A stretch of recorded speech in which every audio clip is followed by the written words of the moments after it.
வணக்கம். இன்றைக்கி veg noodles எப்படி பண்ணுறதுன்னு பார்க்கலாம். அதுக்கு நூடுல்ஸை பாயிலான வாட்டரில் சால்ட் அண்ட் ஆயில் யூஸ் பண்ணி நல்லா வேக வச்சு எடுத்துக்கோங்க 5 நிமிஷம். அதுக்கப்புறம் ஒரு கடாயில் 1 ஸ்பூன் எண்ணெய், இஞ்சி பூண்டு குட்டி குட்டியாக சாப் பண்ணி போட்டிருக்கேன். அதுக்கப்புறம் ஒரு ஆனியனை நல்லா நீளமாக கட் பண்ணி போட்டுக்கோங்க. ஆனியன் வதங்கினதுக்கப்புறம் கேரட், கேப்சிகம், கோஸ்லாம் ஆட் பண்ணிக்கோங்க. கூடவே சால்ட் கொஞ்சம் போட்டு நல்லா வதக்கி விட்டுக்கோங்க. வெஜிடபிள்ஸ்லாம் ஒரு 85% போல் வதங்கினா போதும், அப்போ தான் நல்லாயிருக்கும். அதுக்கப்புறம் நூடுல்ஸ் வெந்ததுக்கப்புறம் வடிகட்டி எடுத்து வச்சுக்கோங்க. நான் பன்னீர் குட்டி குட்டியாக கட் பண்ணி வச்சுருக்கேன், அதையும் ஆட் பண்ணி 1 நிமிஷம் போல் வதக்கி விட்டுக்கோங்க.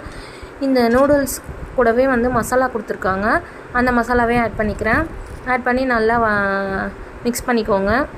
இப்போது நம்ம வடிகட்டி எடுத்து வச்சுருக்க நூடுல்ஸையும் ஆட் பண்ணிக்கலாம். ஆட் பண்ணி நல்லா கலந்து விட்டுக்கோங்க. நான் உப்பு காரம்லாம் ஆட் பண்ணல, ஏன்னா மசாலாலே கரெக்டாக இருந்துச்சு. உங்களுக்கு தேவைப்பட்டால் நீங்கள் ஆட் பண்ணிக்கலாம். அவ்வளோதாங்க, வெஜ் நூடுல்ஸ் ரெடி ஆகிடுச்சு. இது சாஸ் கூட தொட்டு சாப்பிட்டா சூப்பராக இருக்கும். ட்ரை பண்ணி பாருங்கள். தேங்க்ஸ் ஃபார் வாட்சிங்.